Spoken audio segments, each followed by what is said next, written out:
नमस्कार, आप देख रहे हैं TFI, भारतीय सोशल मीडिया का ओजी। फ्रांसीसी राष्ट्रपति इमैनुअल मैक्रोन के भारत की गणतंत्र दिवस परेड के मुख्य अतिथि होने की संभावना है, जो समारोह में भाग लेने वाले छठे फ्रांसीसी राष्ट्रपति बनेंगे। मुख्य अतिथि गणतंत्र दिवस समारोह का केंद्र होता है। वह औपचारिक गार्ड ऑफ ऑनर प्राप्त करता है और भारतीय राष्ट्रपति द्वारा आयोजित स्वागत समारोह सहित विभिन्न कार्यक्रमों में भाग लेता है। पहले की चर्चाओं में क्वाड नेताओं को संभावित मुख्य अतिथि के रूप में शामिल किया गया था, परंतु अमेरिकी राष्ट्रपति जो बाइडेन की अनुपलब्धता के कारण योजनाओं में यह बदलाव आया। बताते चलें कि भारत के गणतंत्र दिवस परेड का मुख्य अतिथि एक महत्वपूर्ण व्यक्ति होता है। वह भारत के गणतंत्र दिवस समारोह का केंद्र होता है और भारतीय राष्ट्रपति द्वारा आयोजित स्वागत समारोह सहित विभिन्न कार्यक्रमों में भाग लेता है। गणतंत्र दिवस समारोह के लिए मुख्य अतिथि चुनना कोई आम बात नहीं होती है। दरअसल प्रोटोकॉल के लिहाज से यह देश द्वारा दिया जाने वाला सर्वोच्च सम्मान है। मुख्य अतिथि का चयन करने में बहुत सोच विचार किया जाता है।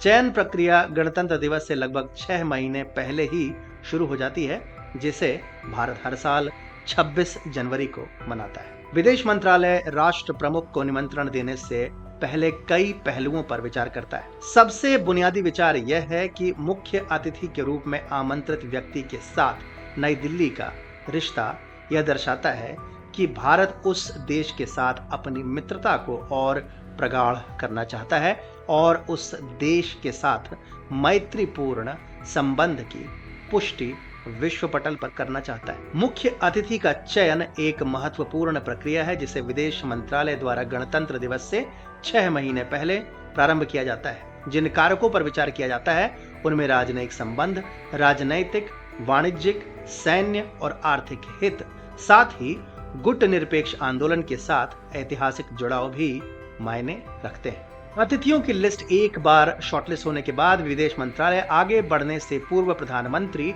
और माननीय राष्ट्रपति से स्वीकृति मांगता है, जिसके पश्चात भारतीय राजदूत अपने कार्यक्रम और प्रतिबद्धताओं के कारण संभावित मुख्य अतिथि की उपलब्धता की सावधानी पूर्वक जांच करते हैं।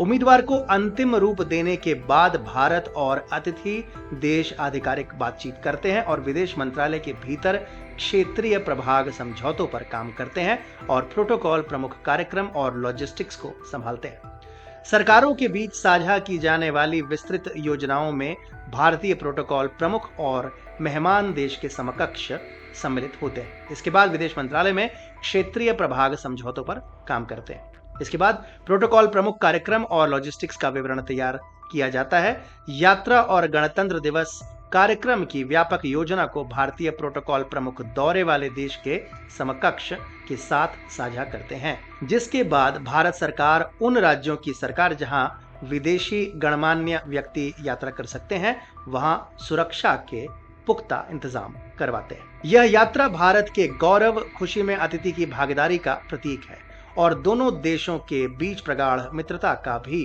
प्रतीक है। विदेशी गणमान्य व्यक्ति को राष्ट्रपति भवन में औपचारिक गार्ड ऑफ ऑनर दिया जाता है। इसके पश्चात राज्य का प्रमुख शाम को भारतीय राष्ट्रपति द्वारा आयोजित स्वागत समारोह में भाग लेता है। गणतंत्र दिवस के मुख्य अतिथि की भूमिका औपचारिक सम्मान के साथ रणनीतिक कूटनीति का भी मिश्रण है, जो भारत के अंतरराष्ट्रीय संबंधों और विदेश नीति में महत्वपूर्ण भूमिका निभाती है। वहीं इस यात्रा पर अंतर्राष्ट्रीय मीडिया द्वारा बारीकी से नजर रखी जाती है, जो अतिथि के भारत के बारे में धारणाओं को दर्शाती है। भारत द्वारा फ्रांस के राष्ट्रपति मैक्रोन को आमंत्रित करना दोनों देशों के मध्य घनिष्ठ संबंधों का संकेत है। स्वागत समारोह भारत की परंपरा और संस्कृति को दर्शाता है। आखिरी बार भारत ने गणतंत्र दिवस परेड के लिए मुख्य अतिथि के रूप में किसी फ्रांसीसी राष्ट्रपति को 2016 में आमंत्रित किया था, जब फ्रांसवा ओलांद ने इस अवसर की शोभा बढ़ाई थी। यहाँ यह जानना आवश्यक हो जाता है कि उसी साल विशेष रूप से पीएम नरेंद्र मोदी जुलाई में बैस्टिल डे अर्थात फ्रांस का राष्ट्रीय दिवस वहां के सम्मानित अतिथि थे। फ्रांस ने हाल ही में विमानवाहक पोत INS विक्रांत के लिए 26 राफेल समुद्री लड़ाकू जेट खरीदने की भारतीय नौसेना की योजनाओं में रुचि दिखाई है। गौर करने वाली बात है कि फ्रांस ने संयुक्त राष्ट्र सहित वैश्विक मंचों पर भी भारत का समर्थन किया है। मैक्रोन को निमंत्रण फ्रांस के साथ अपने संबंधों को और मजबूत करने के भारत के इरादे को व्यक्तिगत रूप से प्रदर्शित करता है, जिसके साथ उसकी रक्षा, अंतरिक्ष और परमाणु क्षेत्रों में रणनीतिक साझेदारी भी समृद्ध। भारतीय नौसेना के राफेल समुद्री लड़ाकू विमानों के लिए फ्रांस की हालिया बोली दोनों देशों के बीच रणनीतिक सहयोग को रेखांकित करती है। इन सब कारणों को मद्देनजर रखते हुए सभी की निगाहें गणतंत्र दिवस के मुख्य अतिथि पर है और गणतंत्र दिवस के समारोह पर टिकी हुई है।